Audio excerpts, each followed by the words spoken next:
Sura, er du klar? Ja, det er jeg. Det er godt. Velkommen til den allerførste udgave af Mediemagasinet Live. I dag så skal vi forsøge sammen at blive klogere på, hvordan de danske nyhedsmedier de bruger ikke-etnisk danske kilder. Der ligger ikke rigtig nogen splinterny undersøgelse eller rapporter på området, men i februar måned annoncerede Politikken, at de vil forsøge at afspejle befolkningssammensætning bedre ved at vælge nogle kilder til nyhederne. Og det gælder så vidt både etniske minoriteter og kvindelige kilder. Så det skal vi snakke lidt nærmere om lidt senere i dag. Det skal vi. Men først og fremmest så har vi legnet en række af gode folk op. Vi har vores panel her, som er bestående af Kaniska Sonny Sinha, der er 25 år og som studerer Business and Economics. Mohammed Al-Mansi, der er 28 år og som studerer til farmaceut. Så har vi Kasam Ijaz, som er 36 år og iværksætter. Og ved siden af ham sidder Betas Roshani Honar, som er 27 år. Du er ungdomsmentor i Gadehavegård i Tostrup. Og sidst men ikke mindst Fatima Amchicho, som er kandidatstuderende på CBS, og du er 26 år. Tanken med panelet er, at de skal dele deres tanker om, hvordan de føler sig repræsenteret i det danske nyhedsmedier. Så har vi dig, Helle Stenum. Du står bag en undersøgelse fra 2012, der omhandler netop det her omkring mediernes dækning af etniske minoriteter. Jeg har beskæftiget jer med mediehusenes politikker om etnicitet i nyhedsbilledet.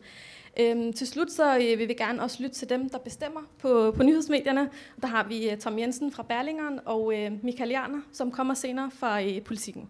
Yes, men før vi går i gang, så skal vi lige have nogle tal på bordet. Vi kigger på undersøgelser, der er lavet hen over de seneste 10 år.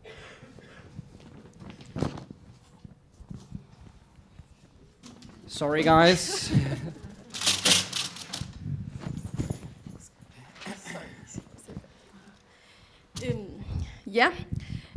I 2005 viste en undersøgelse lavet for ugebladet A4, at kun 0,5% af nyhedsmediernes kilder havde anden etnisk baggrund end dansk.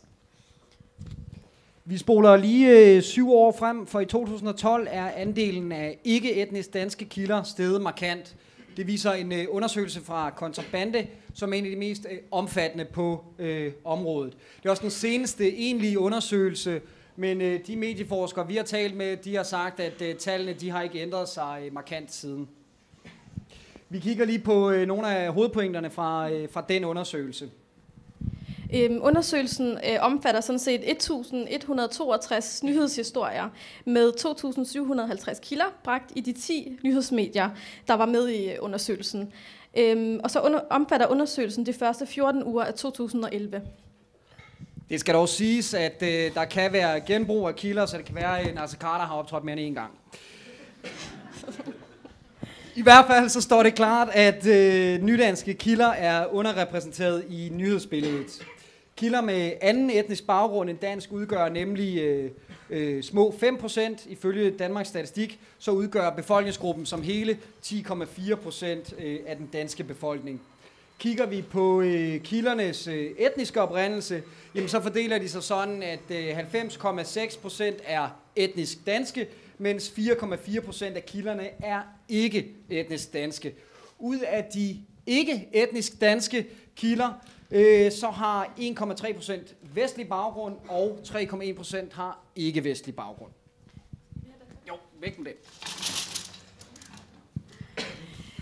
Selvom ikke etnisk danske kilder er generelt underrepræsenteret, så har de klare hjemmebaner. De dukker op i nyhedsmedierne, oftest i kriminal- eller udlændingestof. Rapporten, som vi henviser til, bruger begrebet nydanskere. Det er derfor, vi bruger det begreb her i oplaget. Over 80% af samtlige ikke-vestlige nydanske kilder er at finde på specielt 2 emner, og det er kriminalitet og integration. Så det vil sige, med andre ord, er det meget begrænset variation i de emner, nydanske kilder generelt optræder i. Ja, altså det vil sige, at hver tredje gang vi møder en person med ikke-vestlig baggrund i nyhederne, jamen så omhandler det kriminalitet.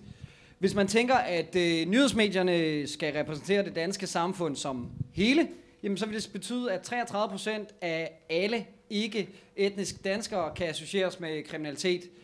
virkeligheden er en anden, fordi det er kun 4% af indvandrere og efterkommere af indvandrere, som blev dømt skyldige i kriminelle forhold i 2010. Det viser et tal fra Danmarks Statistik. Ja, men så lader vi lige tallene ligge lidt, og i stedet skal vi tale lidt med dig, Helle Stenum, så jeg vil gerne bede dig om at komme op her.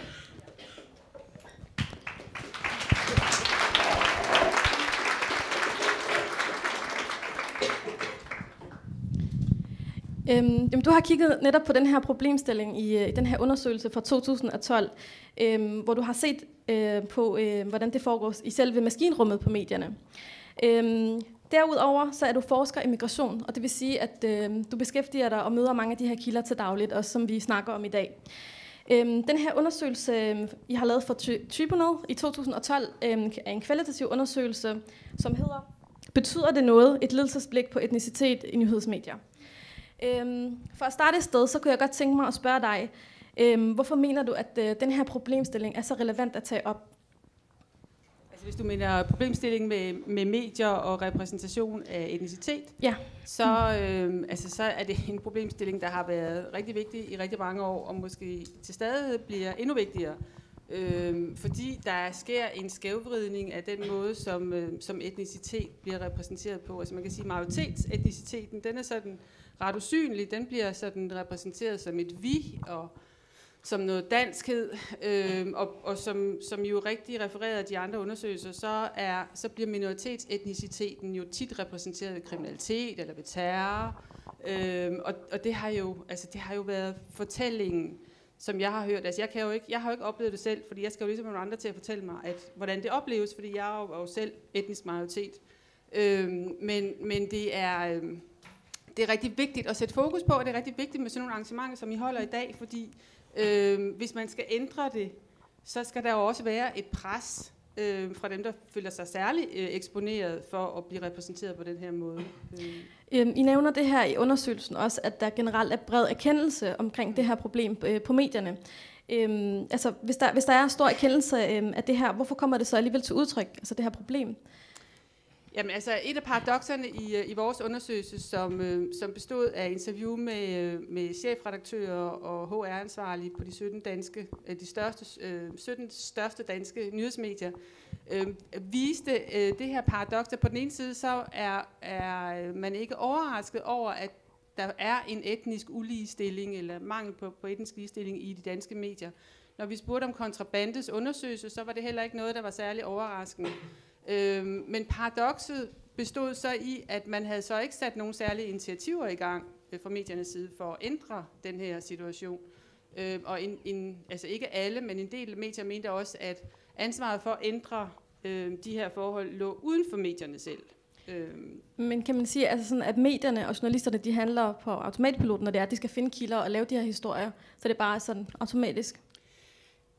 Ja, altså der er vel en konsensus om, hvordan man repræsenterer etnicitet, og specielt minoritetsetnicitet, men det er også noget med at kigge på, hvem det er, medierne er. Altså den typiske journalist, eller den typiske redaktionelle medarbejder på nyhedsmedierne, er ifølge en journalist, der holdt oplæg på et seminar, som vi holdt for et år siden, en hvid mand mellem 35 og 55 med 15 års anciennitet og en årsløn på ca. 400.000. Og det giver jo et særligt perspektiv på tilværelsen. Det kan man arbejde med, men man skal også reflektere over sin egen position. Man er ikke bare et neutralt aftryk af virkeligheden. Man er også en rolle selv, og den rolle kan godt give nogle blinde pletter, som man har brug for at blive gjort opmærksom på.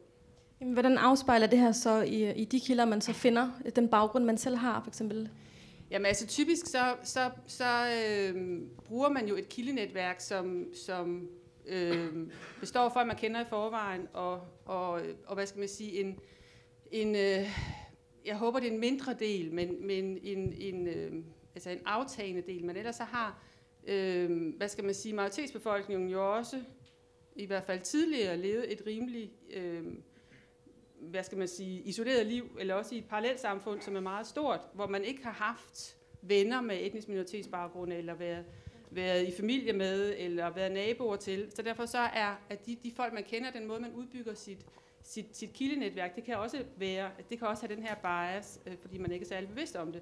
Så repræsentation handler både om at få en større etnisk mangfoldighed ind på medierne, som organisation. Der skal være flere journalister, flere ledelser osv. Men det handler selvfølgelig også om den måde, som nyhedsmedierne fremstiller etnicitet. Okay, mange tak skal du have. Altså vi kommer til at tage flere aspekter lidt senere, hvor vi også inddrager redaktørerne. Men nu skal vi over til vores panel, fordi I kan jo nemlig svare på, hvad det er, I personligt synes, der er galt med nyhedsdækning af folk med anden etnisk baggrund. Ja, og hvis vi lige starter med en hurtig runde, så kunne jeg jo godt tænke mig at spørge, hvordan I oplever at blive repræsenteret i mediebilledet, hvis du måske vil lægge for, Fatima. Jamen, det vil jeg da gerne. Jeg føler mig slet ikke repræsenteret i mediebilledet, hvis jeg skal være helt ærlig. Når jeg ser den typiske kvinde, der bliver anvendt i mediebilledet, så det er i hvert fald ikke en kvinde, altså en kvinde med en anden etnisk baggrund, så det er ikke en kvinde, jeg kan genkende.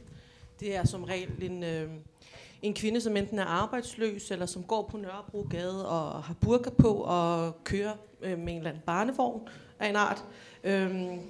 Og det er en kvinde, som har været udsat for æresrelaterede problemer af en eller anden art. Så jeg kan slet ikke genkende mig selv, så det er faktisk ret let at svare på. Og Betas, hvordan føler du, at du bliver repræsenteret i det danske mediebillede? Jamen, jeg er jo ret enig. Det repræsenterer jo ikke mig jo. De her medier er med til at skabe en hel masse fordomme om skæg, hvis man nu ser muskuløs ud og så videre. Hvis jeg skulle finde det, som at det repræsenterer mig, så skulle jeg være kriminel. Fordi det er jo nærmest det, man altid hører om jo i medierne, ikke? Indvandrere, der laver ballade, indvandrere, der nu har stjålet eller begået hærværk eller voldtægt. Eller. Det er altid negative, destruktive historier, man hører i medierne om indvandrere. Og det var med til at skabe et billede af, når folk skal ansætte mig ude i butikkerne, eller når jeg skal have det erhverv, at når de så ser mig med et skæg, eller jeg ser lidt muskuløs ud, ikke? Jamen, så er det der tænker man, ham der, han er jo en af dem, man har hørt så meget om. Ikke? Så det er ikke en realistisk billede af, hvem jeg er, hvem min lillebror er, hvem min familie, hvordan min familie er, hvordan vi egentlig lever. Man bliver overrasket, når man rent faktisk snakker med sin nabo, eller de bliver overrasket over at finde ud af, hallo, du er ikke ligesom vi troede, du var, fordi du er et helt andet billede, vi har fået af dig. Ikke? Så den passer ikke helt ens med realiteten i hvert fald. Okay. Og det samme igen, altså føler du dig repræsenteret i de danske medier, nyhedsmedierne? Med far for, at det bliver en stor gentagelse. Så tror jeg, det går igen for alle sammen. Altså, der er nogle gange, hvor man siger, at man kan ikke tillade sig at repræsentere rigtig mange mennesker, hvis ikke at du er talsmand for nogen. Men jeg tror, når man snakker omkring som det her, så er der relativt meget konsensus omkring, hvad man kan blive enige omkring, og hvad man ikke kan blive enige omkring. Ikke? Og et af de ting, man i hvert fald kan blive enige omkring, det er, at der er ikke mange, som føler sig repræsenteret. Den historie, den portrættering, der er af indvandrere, er især af den minoritet, som er muslimer også. Det er ikke majoriteten af den her minoritet, som der bliver omtalt. Det er ikke os, der kan spejle os i de avissider. Så rent faktisk, så udover at man ikke kan føle sig repræsenteret, så synes jeg, det er et demokratisk problem i forhold til hele den her. Det er jo ikke, ytringsfriheden er ikke et problem i Danmark. Det er et problem, at der er mange af os, der ikke har tilliden til medierne. Det er et problem. Og det vender vi tilbage til. Mohammed, hvad tænker du, når du kigger på de danske medier? Føler du dig så repræsenteret? Nej, selvfølgelig gør jeg ikke det. Altså, jeg føler meget med, at jeg bliver repræsenteret ligesom en kriminel, der kommer fra ghetto. Altså, når man kigger på indvandrere og anden etnisk, som bor her i Danmark, altså enten de er kriminelle, ellers så handler det kun om integration, og hvordan er det, man skal fokusere på dem, at de skal integrere sig i samfundet. Men jeg føler mig ikke, at jeg bliver ikke repræsenteret med hensyn, hvilken ting jeg kan bidrage, hvilken ting jeg kan komme til den samfund, hvilken ting som jeg er god til, og hvilke problemer som jeg har brug for de hjælp, for at jeg kunne klare mig bedre i det samfund. Det er ikke kriminalitet, det kan være alle mulige andre problemer. Tak skal du have. Og Kaniska til sidst, kan du identificere dig med det mediebillede, du kan få øje på? Ja, så jeg vil gerne prøve at sige noget nyt, men det kan jeg simpelthen ikke, fordi de har alle sammen sagt det samme. Men igen, jeg føler, at mediebilledet definerer os i to forskellige bås. Det er enten præmieperkerne, jeg havde over perker, men det bliver nødt til at sige nu, eller den perkerne, som lavede ballade, og det synes jeg ikke. Altså, vi er jo mange forskellige indvandrere. Allerede nu ser vi i panelet, at vi er forskellige. Nogle kommer fra Palæstina, nogle kommer fra Pakistan. kurder og afghanere, og vi alle sammen har forskellige baggrunde, kulturelle baggrunde og traditioner. Så det er meget, meget svært at definere, hvem er den rigtige indvandrer, hvem er den rigtige definerede indvandrer i mediebilledet, og det synes jeg ikke, man kan. Når du så ser på den måde, som medierne gør deres ting på nu her, hvad betyder det så for dig? Altså, hvad for nogle konsekvenser har det for dig? Altså for mig har det i, at jeg har jo selvfølgelig nogle venner, som hele tiden stiller spørgsmålstegn omkring det her, hvor de spørger mig hele tiden, sådan at du er god nok, men de andre, der er noget galt med. Og det forstår jeg ikke, fordi jeg er også en af de andre mennesker her. Så hele problemet ligger i, at hvis mediebilledet giver et billede af en indvandrer, det er også forkert jo. Ligesom der findes forskellige slags danskere, eller der findes forskellige slags spanier, så har vi vidt forskellige mennesker, og det er svært at definere den rigtige indvandrer. Det er det, medierne gør, hovedsageligt synes jeg, at det definerer os som en enkelt individ, i forhold til at kigge som det store hele billede. Vi har forskellige baggrunde.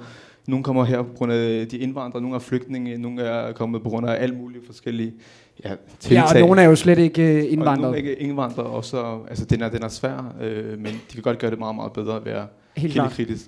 Tak. Og nu er der flere af jer, der har været inde på det her med tilliden til medierne, at den bliver ligesom skadet på en eller anden måde, når der er de her negative historier. Men jeg kan godt tænke mig at starte med dig, Betas. Du er jo mentor for unge i Taastrupgaard. Og ud fra de erfaringer, du har gjort der med dit arbejde, hvordan tror du, det præger tilliden, når det er, der er en journalist, der henvender sig til en med anden etnisk baggrund? Altså, jeg kan være helt ærlig at sige, at der er ikke noget tillid til medierne. Både fra min egen perspektiv og både for de unge, jeg arbejder sammen med. De føler sig svigtet. Mange af dem er veluddannede. Mange af dem er på vej til at tage en god uddannelse. Men de føler, at der er en krig, og der er det psykisk terror hver eneste dag. De går på Facebook, de åbner aviserne op, og så der hver gang, at man er skyldig indtil det modsatte bevis. Og det er det, medierne har været med til at skabe, at man sådan føler, at man helst skal gå ind og forsvare sig. Og det har vi nu gjort i mange år. Nu har jeg selv været her 26 år, og jeg føler hele tiden, at jeg har skulle gå ind og imponere mine arbejdsgivere på, at jeg er ikke ligesom de andre.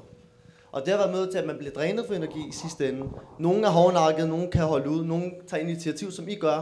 Men det er jo i sig selv et problem, at efter 26 år, og måske, jeg ved ikke, du har også været her længe, at vi skal tage initiativ, og vi stadig sidder og debatterer det her. Det er et problem i sig selv.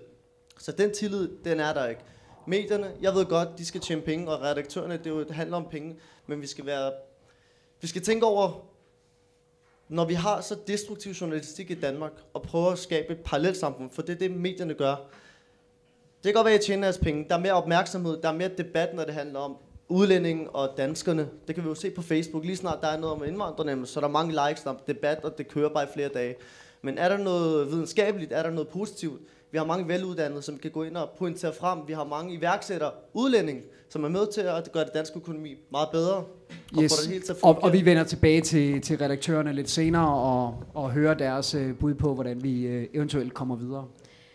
Og Fatima, nu er det sådan, at du går jo på din overbygning, og du skal snart til at skrive speciale, og er på mange måder en velfungerende ung dansk kvinde.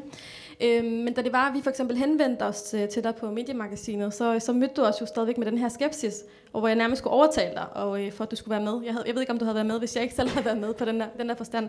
Kan du godt forklare, hvad det handler om, altså den her mistillid? Jamen, det er egentlig meget fint, fordi som vi kommer ind på her, at man ligesom, altså nu har jeg været her i 22 år, og jeg har ligesom opbygget den her skepsis til medierne. Det er ikke noget, mine forældre har givet mig videre, som mange ellers fejlagtigt tror.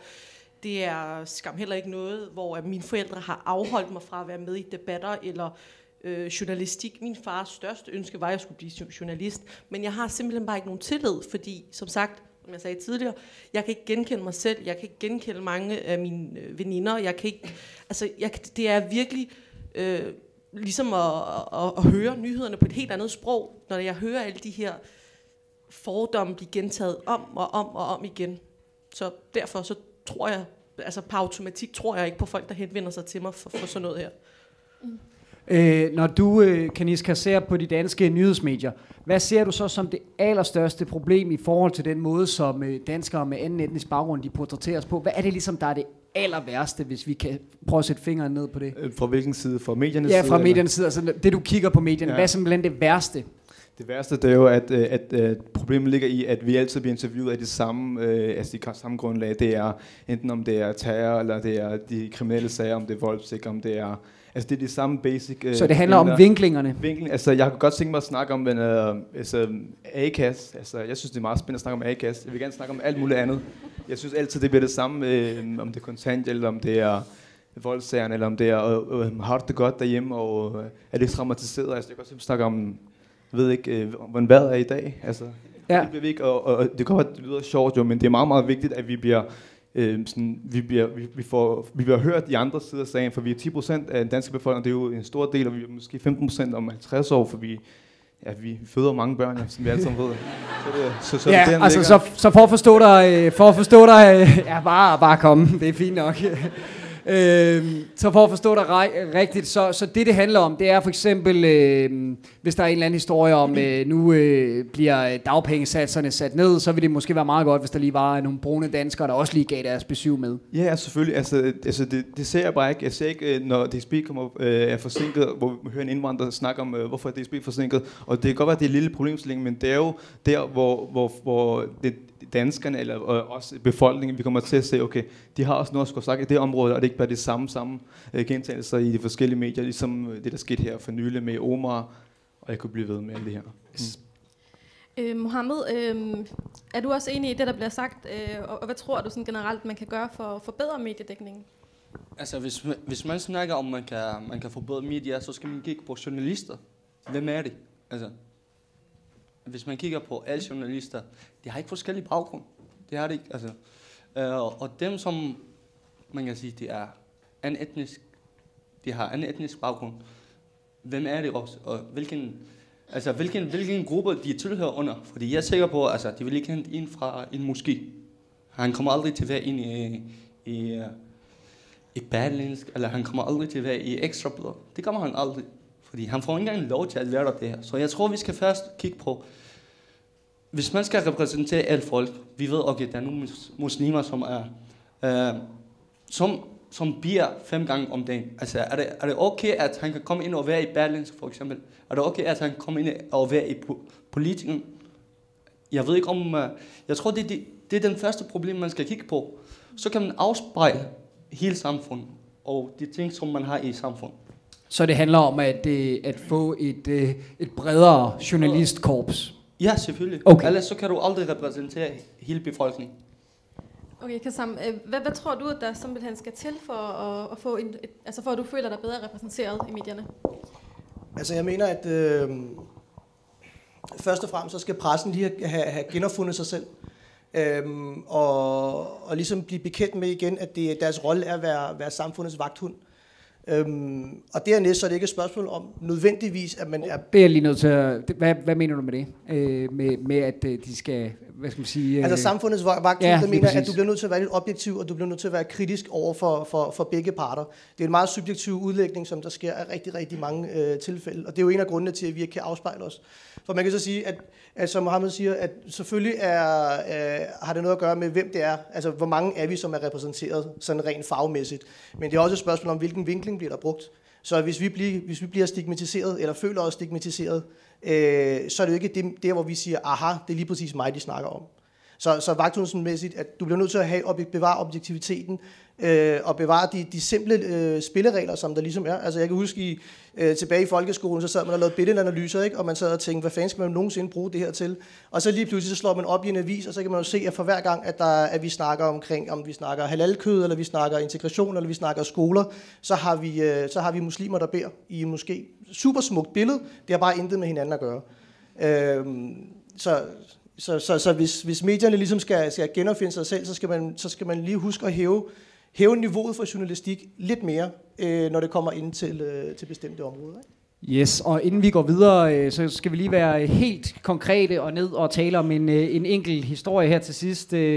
Fatima, du har taget et eksempel med, som vi lige skal tale om. Det er et telegram fra Ritzaus Bureau om gravide, der får fjernet pigefoster. Kan du lige først fortælle, hvad handlede historien om, og dernæst, hvordan ramte det dig? Jamen, historien handler om, at man i Danmark kan ved en scanning kan komme til at se, hvad kønnet på ens barn er, fra man er gravid i 14. uge. Men man kan kun vælge at få en abort lovligt senest fra 12. uge, eller når man er i 12. uge. Hvilket åbenbart har resulteret i, at nogle danskere tager til Sverige for at få en abort, hvor at der er grænsen 18 uger.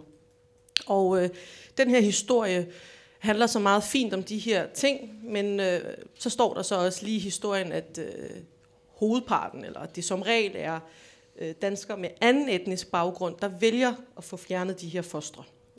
Og det var en historie, jeg stødte på. Og det vi lige skal sige, det er jo under 10 tilfælde. Ja, vi det er det, men det er alligevel et tilfælde, der bliver fremhævet, og som medlemmet af abortankenævnet fremhæver i den her historie. Det er så også en historie, skal jeg sige, det er faktisk en genoptrykning af en historie, der var tilbage nogle år før i Politikken, som handlede om det samme. Jeg har så haft den historie tæt på livet, fordi jeg selv har været gravid, og jeg læste den nogle måneder, inden jeg blev gravid, og der var min veninde gravid, og vi var sådan helt chokeret over, tænk, at nogen der kan gøre det, og det kan jo ikke passe. Og så bliver jeg så selv gravid og skal til en kønsscanning, hvor at jordemoderen bruger lang tid på at sikre sig, at jeg er nået de 14 uger for at få kønnet at vide, hvis nu det var, at jeg skulle finde på at gøre et eller andet. Og dernæst så kommer jeg... Fordi hun troede, at du ikke ville have en pige, fordi du har måske det er præcis det næste, det er så, at da hendes reaktion, da hun fortæller mig, at det er en pige, så er hun nærmest undskyldende over for mig. Og jeg bliver helt vildt glad, for jeg vil helst have en pige. Og min mor, som også er med til scanningen, begynder at... min mor begynder at kramme jordmoren, og hun var helt op at køre. Og den der stakkels jordmor sad bare der og var sådan... Altså jeg tror virkelig, det var et kulturschok, fordi det havde hun slet ikke regnet med. Da jeg så kommer ud for at få afleveret, eller for at hente mine billeder fra hele scanningen, så kan jeg så høre, hun taler med sin kollega om, at hun blev glad for, at det var en pige. Det var helt vildt. Hendes mor krammede mig og alt muligt. Og det er bare det der med, vi bliver nødt til at indse, altså nu har jeg boet her i 22 år, vi bliver nødt til at indse, at ord har magt. Ord skaber den virkelighed, vi bor i. Og det kan godt være, at vi siger, men pyt, det er jo bare en lille sætning, og det er jo bare et lille billede. Nej, for i sidste ende, så skaber det danskernes virkelighed. Og det er sådan, vi møder hinanden. Og medierne bruger langt flere ressourcer på at fremmedgøre etniske minoriteter, end egentlig at tale med. Altså, jeg har mange flere holdninger om barsel, om trafik, om SU, end jeg har om integration. Og problemet er, at hver gang medierne har henvendt sig til mig gennem hele mit liv, så har det været min integration, terror eller æresrelaterede problemer, og det er til at brække sig over. Tak skal du have, Fatima.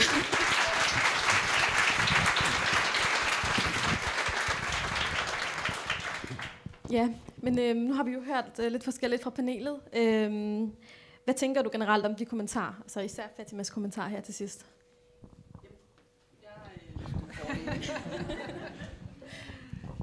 Jamen, jeg tænker, at det er, så har jeg jo hørt dem før igennem årene. Og jeg synes jo, det er beskæmmende for Danmark som samfund, at vi ikke er kommet længere, og I stadigvæk skal ligesom sidde og sige de her ting, og have de her oplevelser. Og den her sidste historie, altså, jeg synes også, den er rigtig vigtig at få fortalt, fordi den anskueliggør meget godt, hvad konsekvensen er. Fordi det... Og også at der er en masse viden, som majoritetsbefolkningen har brug for at blive gjort opmærksom på, hvis man nu skal sådan, formulere sig diplomatisk. Jeg lavede en undersøgelse for et års tid siden med en masse kvalitative interview af københavnere med somalisk baggrund, fordi udgangspunktet for det var, at de er meget marginaliseret, også i nyhedsbilledet. Og det var som hvis man tager den her generelle stigmatisering, der sker i nyhedsbilledet, og så kigger på den somaliske gruppe, så får den lige et twist mere. Og deres holdninger var jo, altså deres oplevelser var jo det samme omkring medierne, altså hvordan det er, man bliver repræsenteret, og man har ikke tillid, så prøver man at være venlig over for den der journalist, der så henvender sig, fordi det er terror eller kriminalitet og sådan noget. Og næste gang man så kommer og gerne vil sige, okay, vi har et arrangement her, kunne I ikke tænke jer at sende en journalist ud, så vi også kunne få nogle andre diskussioner, så er der bare ikke noget hul igennem. Og det er jo også genkendeligt, også i de undersøgelser, der er lavet, om end det ikke er så mange. Så. Men nu har du jo også talt med nogen fra selve medierne. Altså, hvordan er stemningen på redaktionerne? Er det sådan noget, man er klar over, at der findes de her holdninger blandt folk med anden etnisk baggrund, at det er så langt fra virkeligheden i deres øjne? Ja, altså hvis jeg ser på de her interviews med medierne, så kom konklusionerne fra Kontrabande jo ikke bag på dem.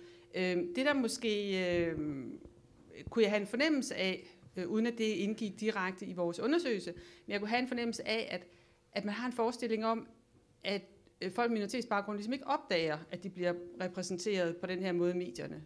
Så at snakken om, hvordan man skal repræsentere etniske minoriteter, er sådan noget, som majoriteten ligesom kan snakke med hinanden om, fordi man kalkulerer ikke rigtigt med oplevelsen, den personlige, den individuelle oplevelse af sig selv, som altid på forsiden og altid portrætteret på en bestemt måde. Men altså, hvis ansvar er det,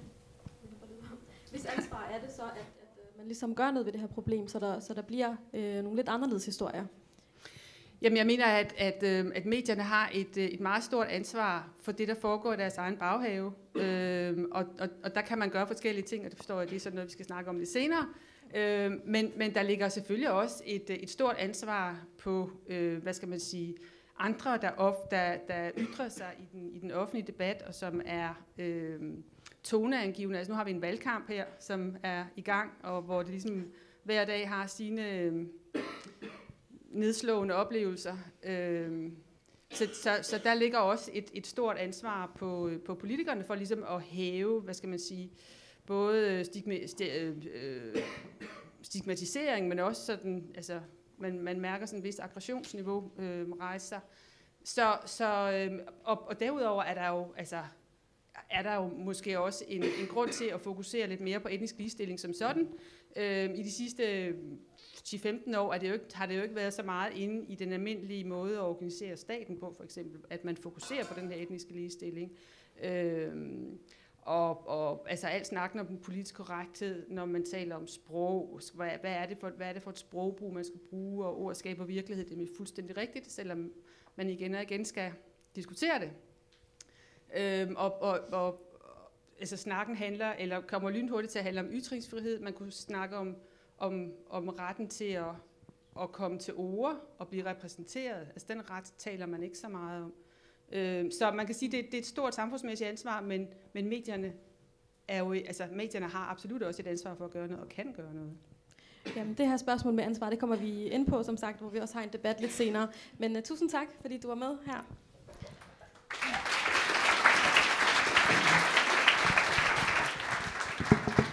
Vi tager lige 10 minutters pause, og så kommer der lidt debat. Ja.